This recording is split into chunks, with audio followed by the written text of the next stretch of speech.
Hi there. Welcome to the Connecting KC podcast. I'm Rachel Kilmer, also known as Rach the Realtor on the internet, where I love, connecting all things Kansas City. I'm a metro area real estate agent, retired sports reporter, and mom, and probably too old to be calling myself a TikToker, but honestly, that's how we got here. You can learn more at www.rachtherealtorkc.com. But this show is all about introducing you to all of the movers and shakers, interesting people, heartfelt stories, and funny quirks that make this vibrant community home. So let's get right to it with today's episode of Connecting KC.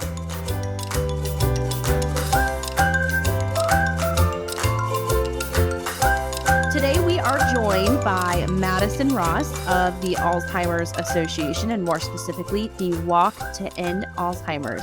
I'm really excited to have Madison on today because I know charitable work is something that's so important in our culture here in Kansas City and what so many people care about. So Madison, thank you for being here. Thank you so much for having me. I'm so excited. This is my first time doing something like this, so I'm ready to go. Awesome. I love it. So tell us about yourself. I assume you're from Kansas City originally. Yes, like most of us are. So how did you end up working for the Alzheimer's Association, and kind of what was your journey to get here? Yeah, so my journey here was kind of twofold. There were kind of two things happening at the same time. So you're correct. I am born and raised in Kansas City. I am a Northlander through and through. But I went off to Missouri State in Springfield, Missouri for college and really found a passion there for making memories, and I loved live events, and I loved creating something for people that they carried on through their lifetime. I thought it was so cool, so I ended up majoring in entertainment management. So it was like sports, music, venues, events all combined into one, which that then led me to Nashville after graduating. So I'm, I think, a rare few that left Kansas City and came back. I think a lot of people either born and raised love it here and never leave, or they decide they want to get out and do something different and go to another city and never look back. But I decided to come back to Kansas City after about 4 years in Nashville. I loved it down there, loved the live entertainment aspect, but just missed Kansas City and that home feel. I think Kansas City does a really good job of being a large city, but really feeling small and connected, and everyone knows everyone, and you're really only a few degrees of separation from getting someone that you need to talk to when you're here, which is really cool and unique to Kansas City, I think. So I ended up coming back here, and when I came back here, got reconnected with the Alzheimer's Association. So I think all that kind of had to happen in my life in order to come back and get connected to where I am now. So my first introduction to the Alzheimer's Association was in college at Missouri State. The sorority that I was in there, our national philanthropy was the Alzheimer's Association. So that was my first intro to them. I started volunteering with them through college, doing fundraisers, getting volunteer hours that way. But at that time, I didn't have a personal connection to the disease. I didn't know anyone. It hadn't impacted my family at that point. But I really got introduced to the association and the services that they provide then. And then through my time after moving to Nashville, I since then have had a great-grandma and a grandma, both diagnosed with Alzheimer's. One has since passed, and the other is currently living with it and is still with us. So with all of that happening in between, when I came back to Kansas City, I got reconnected with the Alzheimer's Association Heart of America chapter that's based here in Kansas City. Just fell right back into love with them and the organization and how they support and how heartfelt everything is. So I started volunteering as a committee member right when I moved back, and got involved in the Walk Planning Committee, planning the Walk to End Alzheimer's. That's an annual fundraiser that you mentioned at the beginning. And from there, I think I volunteered for a few months, and they reached out to me to join staff full-time and come on board, which was a complete deviation for what I had done career-wise before. So it was really scary, but it's been really cool. I've been here about 6 months now, and it's the first time I've done something where I can see the impact of the work that I am doing. And I can actually meet people and feel what we are doing as an association and the change that it's making locally and on a nationwide level. So it's been really cool. Like I said, it's a long story and it's multiple things happening all at once, but I'm super thankful for the association and the role they've played in my family's lives, and the role they play in Kansas City, and now getting to be a part of it. Sounds like an amazing journey. I am also someone that did move away from Kansas City and then came back, but I did not go somewhere cool like Nashville. I went to way less cool places than Kansas City. So mad respect for going to Nashville and still coming home. Well, Nashville made me fall more in love with Kansas City because I've tried to describe it a few times since coming back and it gets hard to put into words. But Nashville, I moved to at the peak of its popularity, it feels like. It's a tourist destination. It's the bachelorette capital of the country. Everyone loves it and it is well known.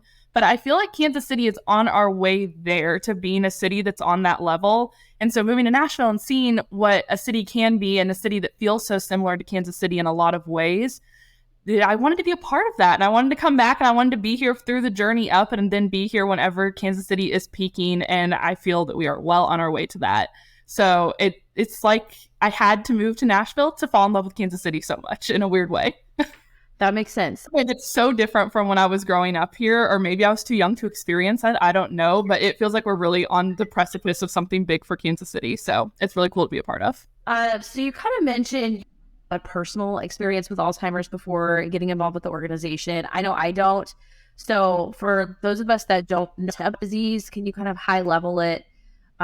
What is the condition? How prevalent is it? How close are we to a cure? Like what should we know about it? Absolutely. I'm going to do my best to not sound too sciencey right now because I feel like I start sounding like a scientist anytime I really get into the details and it can get a bit confusing. But Alzheimer's disease is a degenerative brain disease and it's a kind of dementia, but dementia, and I think something that's often misconstrued unless you're experiencing it, is that dementia is an umbrella term. So Alzheimer's is a specific kind of dementia that causes a slow decline in memory, thinking, reasoning skills. The biggest misconception with Alzheimer's is that it is not a normal part of aging. It is not something that you just get old and you forget where you put your keys or where you set your phone down or forget certain things. It's much more than that. So about 1 in 9 people aged 65 and older have Alzheimer's. And then something to make it feel local and really give you a good idea of what we're dealing with here in Kansas City and the Kansas and Missouri side is that 20 U.S. states have recently been determined as a dementia neurology desert, which is a big fancy term basically meaning that we are projected by 2025 to have less than 10 neurologists per 10,000 people living with dementia. So we are vastly underserved in this area, and Kansas is one of those. So it's really important to realize that you're not just working for a cure with Alzheimer's, you're working also to serve people. It's a very major disease, but it's viewed a lot differently than like breast cancer. I think part is that diseases like breast cancers or other cancers, a lot of them have had their first survivor, and Alzheimer's has not. We have not had our first survivor. We have not found a cure for it yet. And it still, I think, a lot of times feels very far from us finding a cure. But the exciting news and the glimmer of hope right now is that recently the FDA has approved a drug called Leqembi. I think I'm saying that right. Again, I try not to sound too sciencey, but Leqembi is a treatment for Alzheimer's, and it's a drug that is slowing cognitive decline by 27% in those diagnosed. So it's giving people with Alzheimer's not necessarily a cure, which is obviously what we're working for, but it's giving them longer, fuller, healthier lives past the point of diagnosis, as opposed to a very stark decline in mental states. So the question of how close we are to a cure is, I think, a very broad one, and it's hard to definitively answer. But the good news is that we are entering an era of treatment, and that is huge progress on the way to finding a cure. So we're feeling really hopeful as an association right now, and there's a lot of exciting things happening with the treatment of Alzheimer's. But it's a lot to wrap your head around, and there's a lot of facts and statistics I could go into, but that's kind of a brief overview of what it is, how it affects our area, and how prevalent it is. Yeah, absolutely. That's so crazy about the kind of the desert for services, because you think of Kansas City as such a hotbed of incredible medical facilities and hospitals. So obviously an area people could be investing in. Yeah. So what does the organization do throughout the year to hit goals? Like, are you trying to hit a certain amount of money you raise per year, like a certain amount of awareness? Like, kind of what do you guys strive for year in and year out? Yeah, so I think with all nonprofits, it's obvious that we are trying to fundraise, and we do have a number goal that we want to hit as a chapter that changes from year to year. But our major goal is kind of three-pronged, one of them being fundraising, but then the other two, one being programs, support, and education for the population, either living with Alzheimer's, caregivers, anyone in the area that is affected by it. And then also advocacy, something that the association does and really strives towards, is advocating on a national and a local level. So both at the state capitol in Kansas and state capitol in Missouri, and advocating for policies that are going to advance Alzheimer's research, treatments, services, and support for anyone dealing with it. So it's again a loaded question. There's a long list of services that we offer, but the main things that we do is that we are the world's largest nonprofit funder of Alzheimer's research. And then we are committed to accelerating the global effort to eliminate Alzheimer's and all other dementia. And through that, a lot of our services are support groups, care consultations.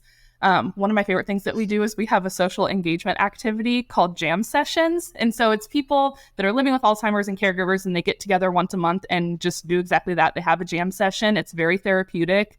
A lot of times people that are dealing with Alzheimer's, while their cognitive decline does go down, they still remember things like playing a guitar, playing drums, playing violin. And so it's a very therapeutic and a good release for them. And it's something that we host as an association. So there's a lot of things like that we do. But I forgot where I was going with that. But yes. Yeah, absolutely. So yeah, you guys clearly do a lot, do a ton, and have a lot of goals that you're trying to hit. So what do you do throughout the year to reach those goals as far as monetary, exposure, all that stuff? I know you have the walk. Kind of talk about what the walk is, how people can get involved with that, and any other opportunities you have throughout the year. Yes. So the walk is our largest national fundraiser. So we have a walk to End Alzheimer's in Kansas City, but we also have them all over the country. And there are various dates all around the same time. They're all held in the fall. This year, our Kansas City Walk to End Alzheimer's is on October 7th, and it's being held at the World War I Museum and Memorial. So it's a beautiful venue. Last year was our first year there, and we're really excited to be back. We're growing a lot, as I mentioned. So last year was our biggest walk yet, and I believe we hit around 4,000 people in attendance on walk day at the memorial. So it's obviously a massive site, but it looked beautiful that day. It was filled to the brim, it felt like, and we're excited for this year to be even bigger. We do have other fundraising events throughout the year. We also have another fundraiser that's annual called The Longest Day that's held on summer solstice, and they raise funds for the association and other smaller things of that nature. And then, like I said, we do have goals to get education programs and services out to a certain amount of people each year. So that goes back into the support groups that we host, both in person and virtual. We do some healthy living conversations, a lot of preventative conversations with employers in the downtown area of how to live a healthy lifestyle and how to prevent the cognitive decline of Alzheimer's. So many opportunities, like it's so fun. Like clearly you guys are, like Kansas City, just kind of like building momentum and growing really quickly as well. I've heard you refer to kind of the national organization. So this is a national organization with local chapters, correct? Like how big is it? What's special and unique about Kansas City? Or do you kind of replicate the same things in all of these? Yeah, so we are a national organization. We have over 50 local chapters. So we do cover the entire United States. This specific chapter that I am with is the Heart of America chapter. So we service Kansas City and then 65 surrounding counties. So within this chapter, the Kansas City Walk to End Alzheimer's is the biggest event, but we have different walks in like Emporia, Kansas, in Pittsburgh, Kansas. We have some throughout both Kansas and Missouri side to make sure that we're really serving as many populations as we can. And that part is mirrored by the national organization. So each local chapter is going to have a similar structure there. Each local chapter, like us, is also going to have a programs team that is doing the education events and publishing support groups. We do have a hotline as well that is, I think, the biggest perk to being a national organization. So it's an 800 number that operates 24/7 that anyone from any chapter can refer people into, and it is constantly manned by dementia specialists. With that, that's about as far, I think, as our blanket goes of the national organization. Our programs team and us on the development side, we have our own ability to do what we think is best fitting to our community. So our programs team, for example, right now is really focused on diversity and inclusion. Alzheimer's is a disease that diversely impacts populations of, like, it's greater with women, it's greater in the Hispanic population, and there's a few other kind of tidbits there that it does impact more. So we are currently really focused on that in the Kansas City area and getting into those populations that are underserved with Alzheimer's and that it impacts more. So that's the thing that I think is really cool about it. Whenever I volunteered previously with national organizations, it feels very cut and dry. Like, this is what you do in this city. There is no room for change because we found that this works. And so that's what we're going to do. Whereas we really get to specialize it to what we think Kansas City needs at the moment. And not just Kansas City, all of our counties that we're a part of. We have different managers that oversee different areas. So they're able to decide what their area needs right now, which I think is really cool. And I'm sure other organizations do it. I know they do, but it's something that I haven't gotten to experience before in a nonprofit organization. Has been really cool to see that it's not just you put the hammer down and this is what it is and no change from there. Yeah, that sounds awesome. It's like the perfect balance of national, systems, but then local culture to it. So that's awesome. Absolutely. So how can people get involved? Obviously the walk is a big thing to participate in it, but what else? What's your other advice for people that are thinking this is something they'd really want to get involved in? Yes, obviously the walk is the biggest one. You can register. We have a website that's alzwalkkc.org, and you can register through there. It's super simple, has all the steps for it on the website. But if you do want to take it a step further, like you said, and you're wanting to get more involved, kind of do something like I did in getting a step forward with the association, first and foremost is to join a committee. We have various committees that you can join. They meet at different times of the month, but a committee is going to be a regular and recurring commitment. You can also join our board. We have different governing boards, and there are different qualifications for both a committee and a board and finding what fits you best. So we could always talk that through, and then you can choose what direction you want to go and with what committee. You could also be a community educator. So these are the people that are going out into the community and doing the educational events. We have staff members that do it as well, but we're a volunteer-led organization. So that's really important to us that we have volunteers out there doing that. So that's going to be more on your own schedule, based on your own availability and signing up for what works for you there. And then, like I've already talked about, that walk day volunteer is just going to be one day annually. You can do a few days up leading prior to it to volunteer on walk days. So you can do setup, tear down, things like that. And something I wanted to be sure to mention too is that obviously the Alzheimer's Association is what I have found touches my heart and what works best for me. But the Alzheimer's Association may not be what's moving to everyone and what fulfills them and recharges their battery. So Kansas City is unique in the fact that it has a large amount of nonprofits per capita. So we have over, I think it's 10,000 registered nonprofits in the Kansas City area. So they're all going to be structured pretty similarly to this. So they're going to have committees. They're going to have day of volunteers for their events. They're going to have people that get out in the community. So be sure to do your research and find something that works for you. But it's really fulfilling to get to do that volunteer aspect of it and get to see the change that you're making in the community you're impacting. And what other benefits are there for getting involved with not only with Alzheimer's Association, but any not-for-profit organization like you've done it yourself? What kind of benefits can people reap in their lives by doing that besides just helping out? Yes, I feel like I could talk forever about this. There's professional benefits, there's personal benefits. There's a lot of different ways that you could take your volunteering. So I think the biggest one, especially for me, was being able to practice new skills in an environment that feels professional, but doesn't have the pressure of a job. It doesn't have the pressure of thinking, oh, if I mess this up, I'm going to get fired. I'm going to get written up. Something's going to go wrong that's going to fall back on me.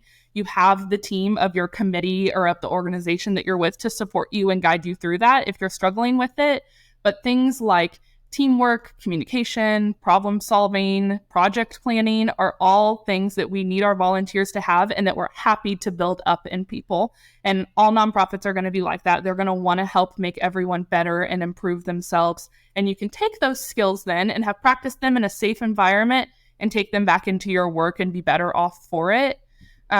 In that same vein or same example is that you do have the opportunity to, like, I really enjoy work. I'm someone that likes going to work. It makes me excited every day. I like using those kind of skills. I like doing project planning and things like that. But work can really drain me and it can make me tired and it can really bog me down because there is all that pressure again. But whenever I was volunteering, I got to use those same skills to further a mission that made me feel like I was doing something for my community and that I was making a difference. So in turn, it made me really happy. I got to invite people from my team at work out to events like that. And we could use it almost as like a team bonding opportunity or a networking opportunity. So there's a lot of professional benefits that, again, I feel like I could speak on this topic forever of the benefits of volunteering. But then personally is more broad, I think. And like I said at the beginning of this question, that there are multiple ways that you could take your volunteer experience. So it really promotes a good, just healthy lifestyle, both physically and mentally. Like my husband came and volunteered on walk day, and I think he unloaded 100+ cases of water bottles from a box truck. That was his job the whole day. So that's really good physical health. He was sore the next day. He felt like he got a good workout. It was what he enjoyed and what he wanted to do that day. But then me, it really helps my mental health to get to go out in the community and talk with people and tell them about our services that we offer. And it gives me a joy seeing that benefit in them. So there's a lot of different ways that you can work it. You also get good interpersonal skills. There's just a lot of benefits to it. And again, the best part is that you can tailor it to be whatever you need and what you're looking for in that experience. I love that. I can feel your passion. I'm like, it's like, I love when someone's so passionate about something because like I'm excited. I'm like, oh my gosh, that's such a good idea. I never thought about that. Like really need to, take that and run with it. So it's awesome. Is that I always had this passion with my career that I was doing prior, and I worked in private events for the most part. And like I said, I loved creating memories for people and I love doing that. But this is the first time that this passion and exuding it doesn't drain me out. Like it's really cool to do something that you're feeling an impact and you feel that happiness that you're bringing to other people and the benefit that you're giving. It's just really unique. And I think working in nonprofit is just a completely different world than the corporate world. And it's been really cool to see how they can overlap and how there's benefits to both and how you can bring benefits from one side over to the other side. Yeah, absolutely. And we've kind of touched on this a little bit, but how do you see the Alzheimer's Association's growth kind of going hand in hand with what's happening in Kansas City and our growth as a community? Yeah, something that's been really exciting for me to see coming on board on full-time staff with the association is that, like I said, we're in an era of treatment at the association. So it's really exciting. It's new to us. We haven't had a treatment that's been approved by the FDA that's working this well and this consistently. And at that same time that we're doing that on a national and local level with the association, Kansas City is booming and it is growing in population, and that's going to require more service from us too. So there's the really fun stuff that's booming with Kansas City, like winning the Super Bowl, getting the World Cup, having the new airport terminal. But then with all that comes more people that are going to need served better and more extensively, and we're getting ready to be able to do that for them. So it's really cool to see happening at the same time and how the organization and the city are really lining up with where we're going in the trajectory. And again, I know I said this a million times, but I'm just so excited to be a part of it and so excited to share it with the city. Yeah, absolutely. So fun. Okay, last question. This is something I try to ask everyone on the podcast. What's a great meal you've had in Kansas City recently that you were like, that was so good, everyone needs to try it? It could be like fancy, casual, whatever.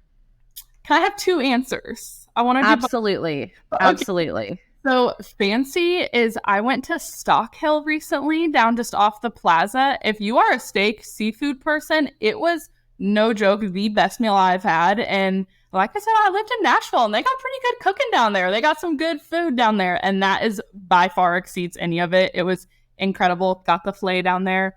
Delicious. On a more casual setting, I love pizza. Me and my family love pizza. We're pizza people. So Grinders and the Crossroads has the best pizza and specifically the best fried mushrooms. So please try them if you go. Even if you've had the pizza, you need to do the fried mushrooms too. They're perfect. Ooh, that sounds good. Okay, I'm a ranch snob. Do you know, do they have good ranch for the mushrooms? Oh my gosh. Without going into too much detail, I, in college, created, my maiden name was Fry, F-R-Y. And so I created an Instagram account called Fries and Ranch, and I rated ranch.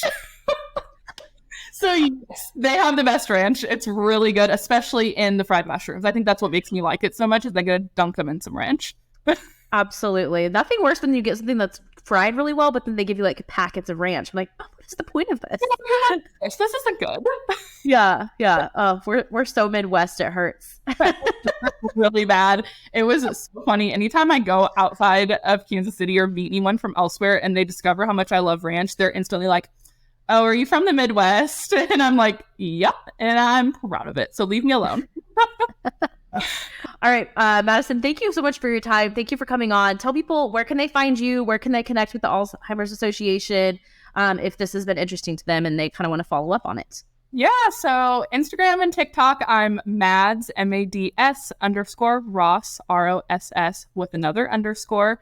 And then the Alzheimer's Association is going to be at www.alz, Z as in zebra for alls.org. And then, like I said, the Kansas City Walk to End Alzheimer's website is alzwalkkc.org. You can go there for more information about the walk, volunteering, registering for it, fundraising, all that good stuff's going to be in there. Beautiful. All right. Well, thank you so much for your time, and let's go grab something fried with ranch sometime soon. Absolutely. I'm down. Thanks. Thanks so much for joining us today. If we haven't already, let's connect. You can find me on Instagram, Facebook, YouTube, Pinterest, LinkedIn, and TikTok at Rach the Realtor KC. We're back right here every Thursday morning with a new guest on Connecting KC. See you next time.